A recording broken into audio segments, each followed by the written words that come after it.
തിരുവചനം തിരുവതിര എന്ന പുതിയ എപ്പിസോഡിലേക്ക് നിങ്ങൾക്ക് ഏവർക്കും സ്വാഗതം. പ്രാർത്ഥനയോടെ ശുശ്രൂഷ ആരംഭിക്കുക. സ്തുതിക്കുന്ന കർത്താവ്, സ്തോത്രം ചെയ്ത കർത്താവ്, ഞങ്ങളുടെ ദിവാർച്ചനമായ സർവ്വസുധാംനാഥ, മഹാകരുണയിലും കൃപയിലും ഒരു പ്രാവശ്യം കൊണ്ട് തന്നെ ജനത്തെ നയിക്കുവാൻ അങ്ങൊരുക്കുന്ന വലിയ സാവകാശത്തിനായ നന്ദിയോട് സ്തോത്രം. അവരുടെ കൃപയും സാരതയും ഞങ്ങളുടെ ഓരോ ദിവസവും വഴി നടത്തുന്ന എല്ലാ നന്മകൾക്കായ നന്ദിയോട് സ്തോത്രം കർത്താവ്. സമയത്ത് കർത്താവെ അടിയങ്ങളെ തന്നെ നിൻ്റെ കരങ്ങൾ സമർപ്പിക്കുന്നു. അവിടെ വചനം കർത്താവ് ഞങ്ങളെ ആഴമായി സ്പർശിക്കുവാൻ അവിടുന്ന് കരുണയുണ്ടാണെന്ന് പ്രാർത്ഥിക്കുന്ന കർത്താവ്. വചനം അങ്ങയുടെ, ജനം അങ്ങയുടെ, അടിയൻ അങ്ങയുടേതാണ് കർത്താവെ. വചനം കർത്താവ് ഏറ്റവും ലളിതമായ തൻ്റെ ജനത്തിലെത്തിക്കുവാനോ വചനത്തിൽ അവരെ ബലപ്പെടുത്തുവാൻ അവിടുന്ന് അങ്ങ് സഹായിക്കണമെന്ന് പ്രാർത്ഥിക്കും. പരിശുദ്ധാത്മാവ് വചനത്തിന്മേൽ പരിവർത്തിക്കുകയും കർത്താവ് അടിയങ്ങളുടെ ഹൃദയങ്ങൾ പേർ പരിവർത്തിക്കുകയും കർത്താവെ അങ്ങേ കർത്താവെ നൽകുന്ന വചനം കർത്താവ് ഞങ്ങളുടെ ജീവിതത്തിൽ കർത്താവ് ഞങ്ങളെ ശക്തീകരിക്കുവാൻ ബലപ്പെടുത്തുവാൻ ഇടയാക്കണമെന്ന് പ്രാർത്ഥിക്കുന്ന കർത്താവിൻ്റെ കൃപയുടെ സാധ്യത ഞങ്ങളോട് കൂടുണ്ട്. എൻ്റെ ശബ്ദത്തോടുണ്ടോ വാക്കുകളോടോ വചസ്സോടോ കണ്ടെത്തോടുകൂടെ ഒരു പ്രയാസ പ്രതിസന്ധിയുടെ ഏറ്റവും അനുഗ്രഹപൂർണ്ണമായി തൻ്റെ ജനത്തെ അയക്കുവാൻ ഈ സമയത്ത് സഹായിക്കണമെന്ന് യേശു നാശിക്കുന്നു. പിതാവ് കേൾക്കണമേ.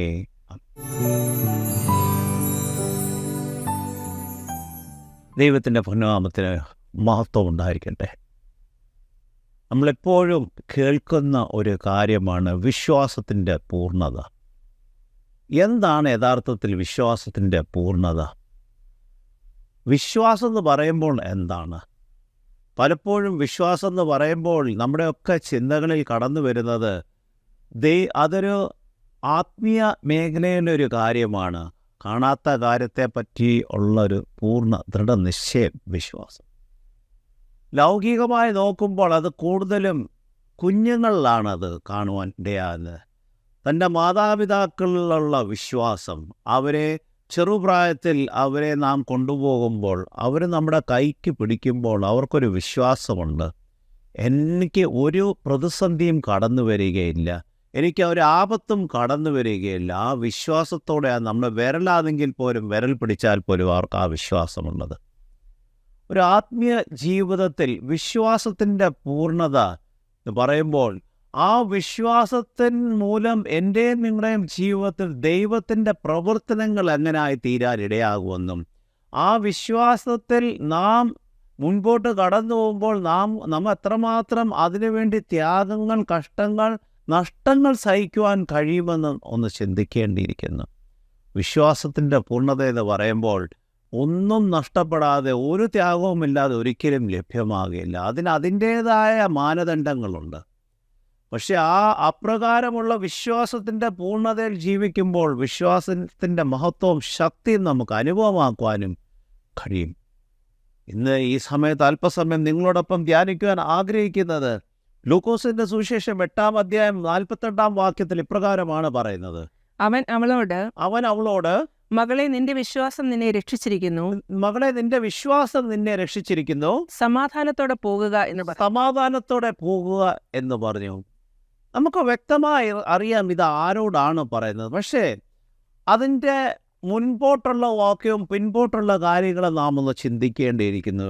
യഥാർത്ഥത്തിൽ ലൂക്കോസിൻ്റെ സുവിശേഷം 8-ാം അധ്യായം 40 തൊട്ട് 56 വരെയുള്ള വാക്യങ്ങളിൽ 2 അത്ഭുതങ്ങളാണ് നടക്കുന്നത്. പക്ഷേ 2 വ്യത്യസ്തമായ രീതിയിലുള്ള വിശ്വാസത്തിൻ്റെ കാര്യമാണ് അവിടെ നമ്മളെ മനസ്സിലാക്കുവാനിടയായത്. അതുകൊണ്ട് ആദ്യം നമുക്ക് ലൂക്കോസിൻ്റെ സുവിശേഷം 8-ാം അധ്യായം 40 തൊട്ട് 42 വരെ ഒന്ന് വായിക്കാം. യേശു മടങ്ങി വന്നപ്പോൾ ജനസമൂഹം അവനെ സന്തോഷത്തോടെ കൈക്കൊണ്ടു. അവരെല്ലാവരും അവനായി കാത്തിരിക്കുകയായിരുന്നു. അപ്പോൾ പള്ളിപ്രമാണിയായ യായിറോസ് എന്നു പേരുള്ള ഒരു മനുഷ്യൻ വന്ന് യേശുവിന്റെ കാൽക്കൽ വീണു തന്റെ വീട്ടിൽ വരണമേ എന്ന് അവനോട് അപേക്ഷിച്ച് അവന് ഏകദേശം 12 വയസ്സുള്ള ഏകജാതിയായ ഒരു മകളുണ്ടായിരുന്നു. അവൾ മരിക്കാറായി കിടന്നിരുന്നു. അവൻ പോകുമ്പോൾ ജനക്കൂട്ടം അവനെ തിക്കിക്കൊണ്ടിരുന്നു. യേശു ഒരു സ്ഥലത്തുനിന്ന് മടങ്ങി വരുമ്പോൾ അവിടെ ഒരു കാര്യം പള്ളിപ്രമാണിയായ യായിറോസ് എന്ന് പറഞ്ഞൊരു വ്യക്തി കടന്നു വന്ന് തൻ്റെ മകളെ രക്ഷിക്കണമെന്നാണ് പറയുന്നത്. കാൽക്കൽ വീണ് ആ പള്ളിപ്രമാണിയുടെ ജീവിതത്തിൽ ഒരു വിശ്വാസത്തിൻ്റെ പൂർണ്ണതയാണ് അവിടെ കാണിക്കുന്നത്. അതായത് കർത്താവിന് മരിച്ചുകൊണ്ടിരിക്കുന്ന തൻ്റെ മകളെ രക്ഷിക്കുവാൻ കഴിയുമെന്നാണ്. പള്ളിപ്രമാണി ഒരു പൊസിഷൻ അല്ലെങ്കിൽ ഒരു സ്ഥാനത്തിരിക്കുന്ന ഒരു വ്യക്തിയാണ്. ആ സ്ഥാനങ്ങളെ പറ്റി ഒന്നും വകവെക്കാതെ അവൻ്റെ ജീവിതത്തിൽ ഏക ലക്ഷ്യം മാത്രമായിരുന്നു തൻ്റെ ഏകജാതയായ മകനെ രക്ഷിക്കുക, വീണ്ടെടുക്കുക. ഇന്ന് നമ്മുടെ ജീവിതത്തിൽ പലപ്പോഴും നാം ഇപ്രകാരമുള്ള സാഹചര്യങ്ങളിൽ കടന്നു പോകുമ്പോൾ നമ്മുടെ സ്ഥാനമാനങ്ങൾക്ക് കോട്ടം വരാതെ പാത്തും പതുങ്ങിയും വേണമെങ്കിൽ ദൈവിക ശുശ്രൂഷയിൽ പ്രവർത്തിക്കുന്ന പ്രവർത്തകരെയോ അല്ലെങ്കിൽ ഇടയന്മാരെയോ ഇടയശ്രേഷ്ഠന്മാരെയോ ഒക്കെ പോയി കാണും. ഇവിടെ ജനമധ്യത്തിലാണ് കടന്നു വന്ന്, സാമാന്യമായ ജനമധ്യത്തിൽ കടന്നു വന്ന് കാൽക്കൽ വീണെന്നാണ് പറയുന്നത്. വന്ന് യേശുവിൻ്റെ കാൽക്കൽ വീണ് അവൻ്റെ വീട്ടിൽ വരയണമേ, പൂർണ്ണമായി കർത്താവിൻ്റെ സന്നിധിയിൽ സമർപ്പിച്ച്, കർത്താവല്ലാതെ എൻ്റെ ജീവിതത്തിൽ വേറൊരു ആശ്രയമില്ലെന്നുള്ളൊരു പൂർണ്ണതയുടെ കാര്യമാണത് മനസ്സിലാക്കി തരുന്നത്. അപ്രകാരമുള്ള വിശ്വാസം നമ്മുടെ ജീവിതത്തിലുണ്ടോ? നമ്മുടെ ജീവിതത്തിൽ ആ വിശ്വാസത്തിൻ്റെ പൂർണ്ണത, അല്ലെങ്കിൽ അപ്രകാരം ജനമധ്യത്തിൽ എൻ്റെ കർത്താവിനത് പ്രവർത്തിക്കുവാൻ കഴിയുമെന്ന ഉറച്ച വിശ്വാസത്തോടെ പ്രസ്താവിക്കുവാൻ കഴിയുന്നുണ്ട്. അതിന് മുമ്പോട്ട് വായിക്കട്ടെ. അതിൻ്റെ 8:43-44 വായിക്കുമ്പോൾ, അന്ന് 12 വർഷമായി രക്തസ്രാവമുള്ളവളും തന്റെ സമ്പാദ്യമെല്ലാം വൈദ്യന്മാർക്ക് കൊടുത്തിട്ടും ആരാലും സൗഖ്യം വരുത്തുവാനും കഴിയാത്തതുമായ ഒരു സ്ത്രീ പിന്നിൽ അടുത്ത് ചെന്ന് അവന്റെ വസ്ത്രത്തിന്റെ തൊങ്ങലിൽ തൊട്ട് ഉടനെ അവളുടെ രക്തസ്രവം നിന്നു. നാം ഒരു കാര്യം മനസ്സിലാക്കേണ്ടത്, കർത്താവ് യായിറോസ് പറഞ്ഞ രീതിയിൽ യായിറോസിന്റെ ഭവനത്തിലേക്ക് പിന്നെ കടന്നു പോകുന്ന യാത്രാ മധ്യേനുള്ളൊരു പ്രവർത്തനമാണ് ഈ കാണുന്നത്. ഇവിടെ കാണുന്നത് 12 വർഷമായ രക്തസ്രാവം കൊണ്ട് അലയുന്ന ഒരു സ്ത്രീയുടെ അവസ്ഥ. 12 വർഷത്തിൻ്റെ രക്തസ്രാവം എന്ന് പറയുമ്പോൾ യഥാർത്ഥത്തിൽ ജീവിതം ഒരു നഷ്ടമായ രീതിയിലുള്ള ജീവിതമായിരിക്കും. കാരണം അവിടെ പറയുന്നുണ്ടല്ലോ, തൻ്റെ സമ്പാദ്യമെല്ലാം വൈദ്യന്മാർക്ക് കൊടുത്തിട്ടും ആരാലും സൗഖ്യം വരുത്തുവാൻ കഴിയാത്തവളുമായ ഒരു സ്ത്രീ. അപ്പോൾ സമ്പത്തുള്ളൊരു സ്ത്രീയായിരുന്നു.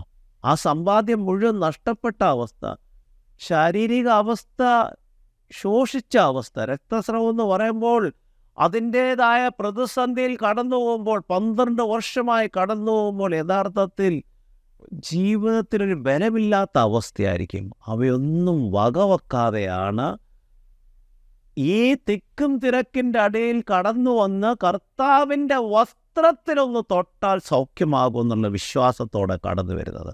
അതിനൊരു കാരണമുണ്ട്. ലൂക്കോസിൻ്റെ സുവിശേഷം 6:19 വായിക്കുമ്പോൾ, ശക്തി അവനിൽ നിന്ന് പുറപ്പെട്ട് എല്ലാവരെയും സൗഖ്യമാക്കിയതുകൊണ്ട് ജനക്കൂട്ടമൊക്കെയും അവനെ തൊടുവാൻ ശ്രമിച്ചു. ചിലപ്പോൾ ഈ സ്ത്രീ അത് കേട്ടിട്ടുണ്ടായിരിക്കും, അവനെ ഒന്ന് തൊട്ടാൽ മതി, അല്ലെങ്കിൽ അവൻ്റെ വസ്ത്രത്തെ ഒന്ന് തൊട്ടാൽ മതി, എനിക്ക് പക്ഷെ അപ്രകാരമാണെങ്കിൽ പോലും അവളായിരിക്കുന്ന ജീവിത സാഹചര്യത്തിൽ എല്ലാം നഷ്ടപ്പെട്ട അവസ്ഥയിൽ, ശാരീരികമായ തളർന്ന അവസ്ഥയിൽ പോലും കർത്താവിൻ്റെ അടുത്തേക്ക് കടന്നു വരുവാൻ, അതായത് കർത്താവിൻ്റെ വസ്ത്രത്തിൽ, അല്ലെങ്കിൽ കർത്താവിനെ ഒന്ന് തൊട്ടാൽ മതി, കർത്താവിനോട് സംസാരിക്കേണ്ട, കർത്താവിനോട് ഒരു കാര്യം പറയേണ്ട, ഒരു തൊടൽ, അതായത് ആരും അറിയാതെ തന്നെ എനിക്ക് സൗഖ്യമാകുമെന്നുള്ളൊരു വിശ്വാസം. എന്നെ മുമ്പോട്ട് വായിക്കുമ്പോൾ 8:45-46 വായിക്കുമ്പോൾ, എന്നെ തൊട്ടതാരെന്ന് യേശു ചോദിച്ചു. എല്ലാവരും ഞാനല്ല എന്ന് പറഞ്ഞപ്പോൾ, ഗുരു ജനക്കൂട്ടം നിന്നെ തിക്കിത്തിരക്കുന്നു എന്ന് പത്രോസും കൂടെയുള്ളവരും പറഞ്ഞു. യേശുവോ ഒരാൾ എന്നെ തൊട്ടു, എന്നിൽ നിന്ന് ശക്തി പുറപ്പെട്ടത് ഞാൻ അറിഞ്ഞു എന്ന് പറഞ്ഞു. ഒരു തിക്കും തിരക്കുമുള്ള ജനമധ്യത്തിൽ കടന്നു പോകുമ്പോൾ എത്രയോ പേര് യേശുവിനെ തൊടാൻ സാധ്യതയുണ്ട്, തൊട്ടും കാണും. പക്ഷെ അവര് തൊടുന്ന രീതിയും ഈ സ്ത്രീയുടെ തൊടുന്ന രീതിയിലൊരു വ്യത്യാസമുണ്ട്. മറ്റേവരാ പോകുന്ന വഴിയിൽ കയ്യോ മുട്ടോ ഒക്കെ തൊട്ടെന്നിരിക്കും. പക്ഷെ ഇവർ തൊടാൻ വന്നത് എന്തിനാണ്? ഒരു ആവശ്യബോധത്തോടെ, ഒരു വിശ്വാസത്തോടെ, കർത്താവിൻ്റെ വസ്ത്രത്തിലൊന്ന് തൊട്ടാൽ മതി എനിക്ക് സമ്പൂർണ്ണ സൗഖ്യം നൽകുമെന്ന്. അത് തന്നെയല്ലേ അവിടെ നമ്മൾ 44 വായിച്ചത്. ഇതാ അവൻ്റെ വസ്ത്രത്തിൻ്റെ തൊങ്ങലിൽ തൊട്ടു, ഉടനെ അവിടെ രക്തസ്രവം നിന്നു. അപ്രകാരമുള്ളൊരു വിശ്വാസം എൻ്റെയും നിങ്ങളുടെയും ജീവിതത്തിലുണ്ടോ? നാം ചിന്ത പറയുമായിരിക്കും, കർത്താവ് നമ്മുടെ മധ്യയിലില്ല, കർത്താവിനെ എവിടെ പോയി തൊടാനാണ്, കർത്താവിൻ്റെ തൊങ്ങലിൽ എവിടെ തൊടാൻ? പ്രിയ സഹോദര സഹോദരി, ഇന്ന് നമ്മുടെ മധ്യയെ വസിക്കുന്ന കർത്താവിനെ തൊടുവാൻ നമുക്ക് കഴിയും, നമ്മുടെ വിശ്വാസത്തിൻ്റെ പൂർണ്ണതയിൽ. അല്ലാതെ കർത്താവ് നമ്മുടെ മധ്യയിൽ ഇപ്പോൾ ഇവിടെ കടന്നു വന്ന് ആൾ രൂപത്തിലുണ്ടെങ്കിൽ മാത്രമല്ല, നമ്മുടെ വിശ്വാസമാണ് കർത്താവിനെ തൊടത്തക്കോണം നമുക്ക് സാഹചര്യം ഒരുക്കി തരുന്നത്. ആ വിശ്വാസം എൻ്റെ ജീവിതത്തിലുണ്ടോ എന്നൊന്ന് ചിന്തിക്കണം.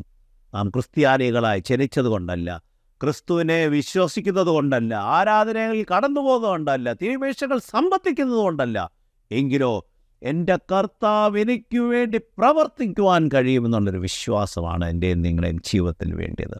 ആ വിശ്വാസമുണ്ടെങ്കിൽ എപ്രകാരം ഈ 12 വർഷമായി വേദനകളുടെ താഴ്വരയിൽ, പ്രതിസന്ധികളുടെ താഴ്വരയിൽ കടന്നുപോയ ആ മകൾക്ക് ക്ഷണം കൊണ്ട് സൗഖ്യം ലഭ്യമായോ, അപ്രകാരം നമുക്ക് ഈ സൗഖ്യം അനുഭവിക്കുവാൻ കഴിയും.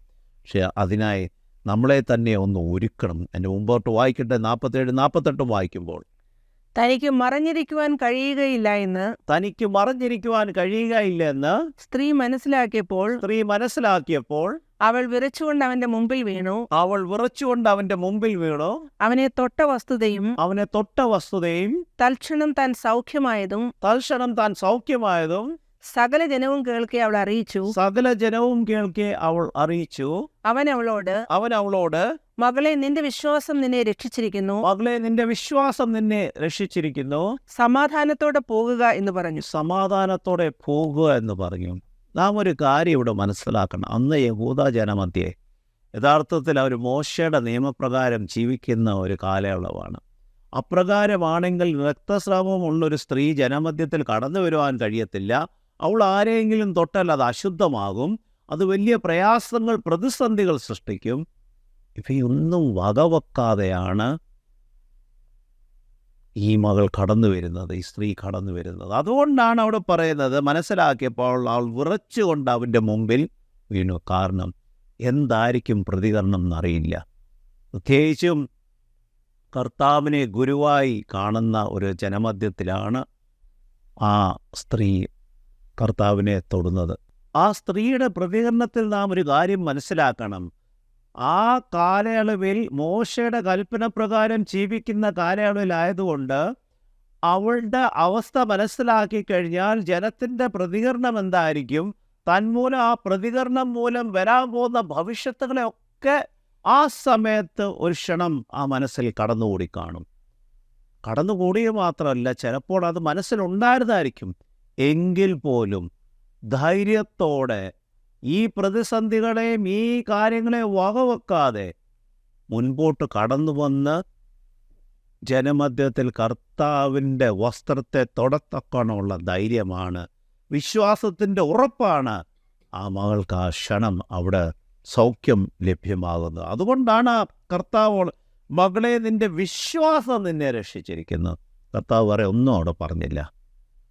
മകളെ, നിൻ്റെ വിശ്വാസം നിന്നെ രക്ഷിച്ചിരിക്കുന്നു, സമാധാനത്തോടെ പോവുക. നമ്മളൊരു കാര്യം ഇവിടെ മനസ്സിലാക്കണം. യാരോസിൻ്റെ ഭവനത്തിലേക്ക് കടന്നു പോകുന്ന മധ്യയാണ് ഇത് നടക്കുന്നത്. അപ്രകാരം ഒരു കാര്യത്തിൽ അവിടെ കർത്താവ് നിന്ന് ഒരു വ്യക്തിയോട് സംസാരിക്കുമ്പോൾ പ്രതിസന്ധിയിലായിരിക്കുന്ന ആ പൈതലിൻ്റെ അവസ്ഥ എന്തെന്ന് പോലും നമുക്ക് മനസ്സിലാക്കുവാൻ കഴിയുകയില്ല. അതുകൊണ്ട് മുമ്പോട്ട് വായിക്കട്ടെ, 8:49, 50 വായിക്കുമ്പോൾ, അവൻ സംസാരിച്ചു കൊണ്ടിരിക്കുമ്പോൾ തന്നെ പള്ളിപ്രമാണിയുടെ വീട്ടിൽ നിന്ന് ഒരാൾ വന്ന് നിന്റെ മകൾ മരിച്ചുപോയി, ഗുരുവിനെ പ്രയാസപ്പെടുത്തേണ്ട എന്ന് പറഞ്ഞു. യേശു അത് കേട്ടപ്പോൾ ഭയപ്പെടേണ്ട, വിശ്വസിക്കുക മാത്രം ചെയ്യുക, എന്നാൽ അവൾ സൗഖ്യം പ്രാപിക്കും എന്നാൽ അവൾ സൗഖ്യം പ്രാപിക്കും എന്ന് അവനോട് ഉത്തരം പറഞ്ഞു. എന്ന് അവനോട് ഉത്തരം പറഞ്ഞു. ഈ സ്ഥാനത്ത് നമ്മളെ തന്നെ ഒന്ന് സങ്കല്പിക്കുക. നാം ഒരു സ്ഥലത്തേക്ക് ഇപ്രകാരം കഴിവുള്ള ഒരു വ്യക്തിയെ കൊണ്ടുപോകുമ്പോൾ അതിൻ്റെ മധ്യത്തിൽ ആരെങ്കിലും കടന്നു വന്ന് അവരോട് സംസാരിക്കുകയോ അല്ലെങ്കിൽ ആ പാതയിൽ നിന്നൊന്ന് വ്യതിചലിച്ചു കഴിഞ്ഞാൽ നമുക്ക് നമ്മുടെ പ്രതികരണം എന്തായിരിക്കും? എൻ്റെ കൂടെ വരേണ്ട സമയത്താണോ ഈ കാര്യമൊക്കെ ചെയ്യുന്നത്? ഇതെന്തുകൊണ്ടാണെന്നറിയാമോ? നമുക്ക് നമ്മുടെ വേദന മാത്രമേ കാണാൻ കഴിയുന്നുള്ളൂ. കർത്താവിൻ്റെ ജീവിതത്തിൽ അതല്ലായിരുന്നു. മറ്റുള്ളവരെ ഉൾക്കൊള്ളുവാൻ, അവരുടെ വേദനയിലേക്ക് കടന്നു ചെല്ലുവാൻ കർത്താവ് എപ്പോഴും ശ്രമിച്ചിരുന്നു. അതാണ് കർത്താവ് എന്നിലും നിങ്ങളിലും ആഗ്രഹിക്കുന്നത്. മറ്റുള്ളവരുടെ വേദനയിലേക്ക് കടന്നു നിന്ന് അവരെ കൂട്ടിക്കൊണ്ടുവരാനാണ് കർത്താവ് ആഗ്രഹിക്കുന്നത്. ആ കർത്താവിൻ്റെ വിശ്വാസത്തിലേക്ക് കൂട്ടിക്കൊണ്ടുവന്ന് കർത്താവിൻ്റെ മഹത്വം അവരുടെ ജീവിതത്തിൽ അനുഭവമാക്കത്തക്കണം ഇടയാക്കുവാനാണ് കർത്താവ് എന്നിലും നിങ്ങളിലും ആഗ്രഹിക്കുന്നത്. ഇവിടെ അപ്രകാരം പറയുന്നത് എന്തോ പറയുന്നത്, നിന്റെ മകൾ മരിച്ചുപോയി, ഗുരുവിനെ പ്രയാസപ്പെടുത്തേണ്ട. പക്ഷെ കർത്താവ് ഒരു കാര്യം, ഭയപ്പെടേണ്ട, വിശ്വസിക്കുക മാത്രം ചെയ്യുക. ഭയപ്പെടേണ്ട.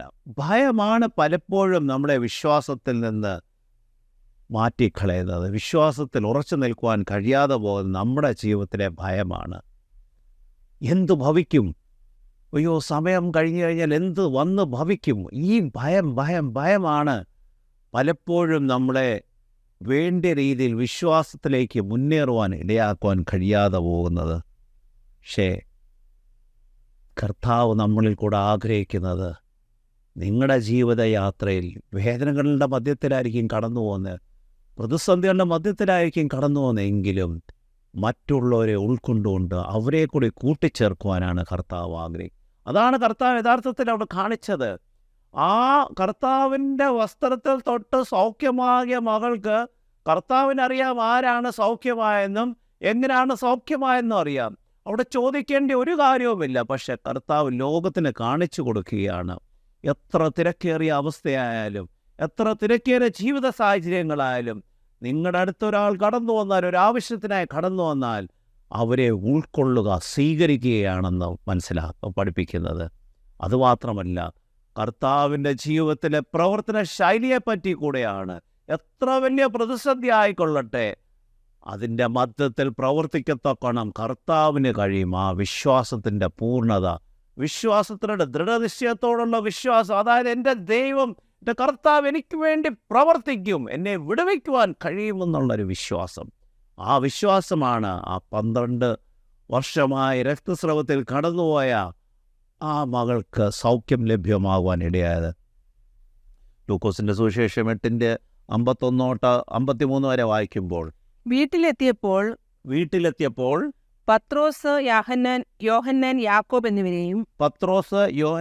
യാക്കോബ് എന്നിവരെയും ബാലികയുടെ പിതാവിനെയും മാതാവിനെയും അല്ലാതെ മറ്റാരെയും അവൻ തന്നോടുകൂടെ അകത്ത് കടക്കുവാൻ സമ്മതിച്ചില്ല. എല്ലാവരും അവളെ ചൊല്ലി കരയുകയും വിലപിക്കുകയും ചെയ്യുമ്പോൾ കരയേണ്ട, അവൾ മരിച്ചിട്ടില്ല, ഉറങ്ങുകയാകുന്നു എന്ന് അവൻ പറഞ്ഞു. അവരോ അവൾ മരിച്ചുപോയി എന്ന് അറിഞ്ഞതുകൊണ്ട് അവനെ പരിഹസിച്ചു. ഇതാണ് പലപ്പോഴും നാം അനുഭവിക്കുന്ന ഒരു പ്രതിഭാസം. ഇന്ന് ലോകത്തിൽ പലവിധമായ അസ്വസ്ഥ അനാരോഗ്യത്തിൽ കടന്നു വന്ന അനേകരുണ്ട്. കർത്താവിന് അതിന് സൗഖ്യം നൽകുവാൻ കഴിയുമെന്നുള്ളൊരു വിശ്വാസക്കുറവുണ്ട്. ഇപ്പോഴും ഒരു കാര്യം മനസ്സിലാക്കണം. ഹെൻറി ഫോർഡ് പണ്ടൊരു കാര്യം പറഞ്ഞിട്ടുണ്ട്. മനോഹരമായൊരു വാഹനമുണ്ട്. അയാൾ യാത്ര ചെയ്യുമ്പോൾ ഒരു വാഹനം റോഡിൻ്റെ അരികത്തിൽ നിന്നിരിക്കുന്നത് കണ്ട് ചോദിച്ച് എന്താണ് പ്രശ്നം. അപ്പം ആ വ്യക്തി പറഞ്ഞു, ഇത് ഏതെങ്കിലും ഒരു നല്ല മെക്കാനിക് വേണം. പക്ഷേ വ്യക്തി മനസ്സിലാക്കിയില്ല, ഈ വാഹനം ഉണ്ടാക്കിയ അയാൾ തന്നെയാണ് ഹെൻറി ഫോർഡ്. ക്ഷണം കൊണ്ടത് ശരിയാക്കി കൊടുത്ത് ആ വാഹനം കൊണ്ടുപോകാനിടയായി. ഇന്ന് നമ്മുടെ ജീവിതത്തിലെ പ്രതിസന്ധി ഇതാണ്. സൃഷ്ടികർത്താവിനോട് ചോദ്യം ചോദിക്കുന്ന അവസ്ഥയാണ്. ഇത് ശരിയാക്കാൻ കഴിയുമോ? ഇത് നന്നാക്കാൻ കഴിയുമോ? എൻ്റെ ജീവിതം, എന്നെ മുഴുവനായി അറിയുന്നത്, എന്നെ സൃഷ്ടിച്ച് എൻ്റെ കർത്താവിന് അറിയാത്തതൊന്നും എൻ്റെ ജീവിതത്തിലില്ല. ചെറുതും വലുതുമായ ഓരോ കാര്യങ്ങളും കർത്താവിനറിയാം. കർത്താവിൻ്റെ അടുക്കൽ ഇപ്രകാരം ഒരു വിശ്വാസത്തോടെ കടന്നതല്ല നമ്മൾ ആ സൗഖ്യം ലഭ്യമാകണമെങ്കിൽ. ഇവിടെ ആ കൂടെ കരഞ്ഞിരുന്ന ജനത്തിന് അത് മനസ്സിലാക്കാൻ കഴിയില്ല. അതുകൊണ്ടാണ് അവർ പരിഹസിക്കുന്നത്. കരയേണ്ട, അവൾ മരിച്ചിട്ടില്ല, ഉറങ്ങുകയാണ്. ഇന്ന് ചിലപ്പോൾ ഒരു ഡോക്ടർ അവിടെ ഉണ്ടെങ്കിലോ എന്നെക്കാട്ടി വലിയ കാര്യമാണോ നിങ്ങൾക്കറിയാതെ അത് ചോദിച്ചു കളയും. ദൈവത്തിന് അസാധ്യമായതൊന്നുമില്ലെന്നാണ് വചനം നമ്മളെ പഠിപ്പിക്കുന്നത്. മരണത്തിൽ നിന്ന് വീണ്ടെടുക്കുവാൻ കഴിയുന്നവൻ, ജീവിതത്തിൻ്റെ ഏത് തട്ടിൽ നിന്ന് ഉയർത്തുവാൻ കഴിയുന്നവനാണ് കർത്താവെന്ന് നാം മനസ്സിലാക്കണം. പക്ഷെ അത് ആർക്കാണ് അനുഭവമാക്കുന്നത്? കർത്താവിൽ പൂർണ്ണമായി വിശ്വസിക്കുന്നതിന് മാത്രം. 54 തൊട്ട് 56 വരെ വായിക്കുമ്പോൾ, എന്നാൽ അവൻ അവളുടെ കൈക്ക് പിടിച്ച് ബാലികയെ എഴുന്നേൽക്കുക എന്ന് അവളോട് ഉറക്കെ പറഞ്ഞു. അവളുടെ ആത്മാവ് മടങ്ങി വന്ന് അവൾ ഉടനെ എഴുന്നേറ്റു. അവൾക്ക് ഭക്ഷണം കൊടുക്കുവാൻ അവൻ കൽപ്പിച്ചു. അവളുടെ മാതാപിതാക്കൾ വിസ്മയിച്ചു. സംഭവിച്ചത് ആരോടും പറയരുതെന്ന് അവൻ അവരോട് കൽപ്പിച്ചു. ബാലികയെ എഴുന്നേൽക്കുക. ശരിക്കും പറഞ്ഞാൽ ഒരു ഉറക്കത്തിൽ നിന്ന് ഒരു വ്യക്തിയെ വിളിക്കുന്ന വാക്കുകളല്ലേ ബാലികയെ എഴുന്നേൽക്കുക. ഈ സമയത്ത് കർത്താവ് നമ്മളോട് പറയുന്നത് നമ്മുടെ ഉറക്കത്തിൽ നിന്ന് എഴുന്നേൽക്കുവാൻ വേണ്ടിയാണ്. ഇന്ന് ആത്മീയ മേഖലകളിൽ ഉറങ്ങിയ അവസ്ഥയാണ് നമ്മൾ അനേകർക്കും. കർത്താവിന് ഇന്നും പ്രവർത്തിക്കുവാൻ കഴിയുമോ എന്നുള്ള ചോദ്യം, യുവതലമുറകളുടെ ജീവിതത്തിൽ കർത്താവ് ഉണ്ടോ എന്നുള്ള ചോദ്യം, അതിന് കാരണം ഞാനും നിങ്ങളുമാണ്. നമ്മുടെ ജീവിതത്തിൽ നാം എത്രമാത്രം കർത്താവിനെ പറ്റി മറ്റുള്ളവർക്ക് പറഞ്ഞു കൊടുക്കാൻ കഴിഞ്ഞിട്ടുണ്ട്. നമ്മുടെ ജീവിതാനുഭവത്തിൽ കർത്താവ് എപ്രകാരമാണ് ഇത്രത്തോളം നിലനിർത്തിയെന്ന് നമുക്ക് സാക്ഷീകരിക്കുവാൻ കഴിഞ്ഞിട്ടുണ്ട്. നമ്മുടെ ജീവിത സാക്ഷ്യമാണ് നമ്മുടെ കുഞ്ഞുങ്ങളെ കർത്താവിലേക്ക് ആകർഷിക്കുവാൻ ഇടയാകുന്നത്. ആ കർത്താവിൻ്റെ വിശ്വാസത്തിൻ്റെ പൂർണ്ണതയിലേക്ക് അവരെ നയിക്കുവാൻ ഇടയാകുന്നത്. ഇവിടെ യായിറോസിനോട് മറ്റ് ജനതകളെല്ലാം പറഞ്ഞപ്പോൾ ഒരു വാക്കുപോലും പറഞ്ഞതായി അവിടെ നമുക്ക് കേൾക്കുവാൻ കഴിയുന്നില്ല.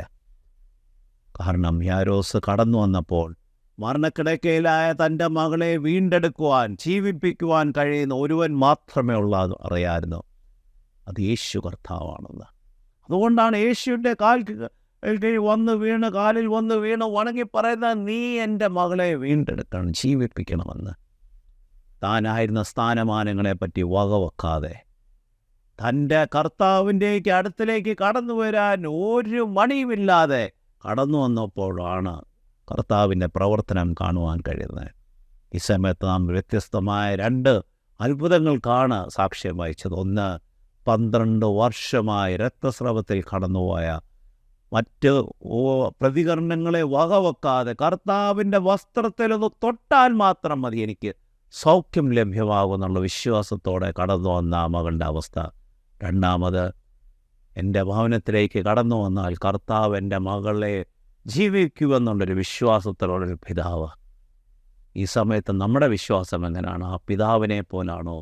ആ 12 വർഷത്തിൽ രക്തസ്രവത്തിൽ കടന്നുപോയ ആ സ്ത്രീയുടെ അവസ്ഥയാണോ? ഏതവസ്ഥയായാലും കർത്താവ് നമ്മുടെ ജീവിതത്തിൽ പ്രവർത്തിക്കും. അതിനായി നമ്മളെ തന്നെ ഒന്ന് ദൈവസ്ഥാനം സമർപ്പിച്ചു കൊടുക്കണം. നീ അല്ലാതെ എൻ്റെ ജീവിതത്തിൽ മറ്റാർക്കും പ്രവർത്തിക്കുവാൻ കഴിയുകയില്ല. എൻ്റെ കർത്താവല്ലാതെ മറ്റൊരു വ്യക്തിക്കും എൻ്റെ ജീവിതത്തിൻ്റെ അവസ്ഥയ്ക്കൊരു മാറ്റം വരുത്തുവാൻ കഴിയുകയില്ലെന്ന് നാം സമർപ്പിച്ചു കൊടുക്കുമ്പോൾ ദൈവം എൻ്റെയും നിങ്ങളുടെയും ജീവിതത്തിൽ ആ പ്രവർത്തനത്തിന് സാക്ഷീകരിക്കത്തക്കണം ഇടയാക്കും. നമ്മുടെ തലകളെ വണക്കാം. സ്തുതിക്കുന്ന കർത്താവെ, സ്തോത്രം ചെയ്യുന്ന കർത്താവ്, ഞങ്ങളുടെ ദിവാത്സല്യമായ സർവ്വസ്തുതാനാഥ, ഇത്രത്തോളം ഞങ്ങളെ വഴിയത്തെ നന്മകൾക്കായ സ്തോത്രം. വിശ്വാസത്തിൻ്റെ പൂർണ്ണതയിൽ നിന്നുകൊണ്ട് കർത്താവെ, അങ്ങയുടെ മഹത്വം കാണുവാൻ ഞങ്ങളെ എടുത്ത് ഉപയോഗിക്കണമെന്ന് പ്രാർത്ഥിക്കുന്ന കർത്താവ്. ഞങ്ങളൊന്നുമല്ല കർത്താവ്, ഇന്ന് ഞങ്ങളായിരിക്കുന്ന അങ്ങയുടെ കൃപയൊന്നു മാത്രമാണ് കർത്താവ്. അനേകരുടെ മധ്യത്തിൽ, ജനമധ്യത്തിൽ പറയുവാൻ എൻ്റെ കർത്താവല്ലാതെ എനിക്ക് വേറൊരു ആശ്രയമില്ലെന്ന് പറയുവാൻ ആ ആശ്രയത്തിൽ പൂർണ്ണമായി സമർപ്പിച്ച് ജീവിതം നയിക്കുവാൻ ഞങ്ങളെ സഹായിക്കണമെന്ന് പ്രാർത്ഥിക്കുന്നു. ഈ കേട്ട വചനത്തിൽ കർത്താവ് തൻ്റെ ജനത്തെ നയിക്കുക മാത്രമല്ല, ബലപ്പെടുത്തുക മാത്രമല്ല കർത്താവ്, വിശ്വാസത്തിൻ്റെ പൂർണ്ണതയിലേക്ക് ഓരോരുത്തരും കടന്നു വരാൻ ഇടയാക്കണമെന്ന് യേശു പിതാവ് കേൾക്കണമേ. ദൈവം നമ്മെ അനുഗ്രഹിക്കട്ടെ.